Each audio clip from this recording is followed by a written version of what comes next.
शहीद सहाफ़ी अरशद शरीफ, अजय लालवाणी समेत ॿियनि सहाफ़ियुनि जे क़ातिलनि जी गिरफ़्तारी ऐं वर्किंग सहाफ़ियुनि जे तहफ़ुज़ लाइ सिंध सहाफ़ी इतिहाद सियासी समाजी धुरियुनि पारां प्रेस क्लब मटियारी आॾो एहतिजाजी मुज़ाहिरो कयो वियो आहे।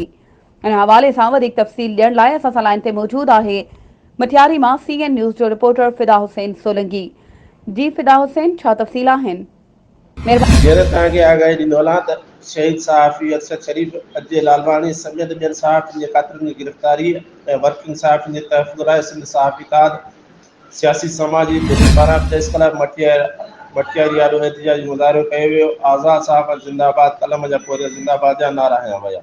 मुज़ाहिरे जी अॻुवाणी सहाफ़ी राजा इसाक आकलाणी, मुसाफ़िर सोलंकी, कामरान मेमून, वक़ार मंगवाणो, सिद्दीक़ जयजो, मेमन मूवमेंट जी अॻुवाण रही मेमन अख्तर, मेमन हाजी असलम मेमन, मुआशिर टांगे ॿियनि कई।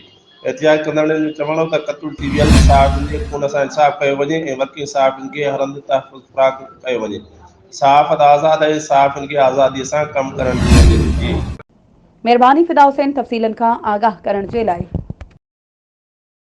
वधीक ख़बरुनि ऐं अपडेट्स जे लाइ असांजे चैनल खे सब्सक्राइब कयो ऐं हा, बेल आइकन खे प्रेस करण न विसारिजो त जीअं असांजी हर नई अचण वारी वीडियो तव्हां ताईं पहुची सघे।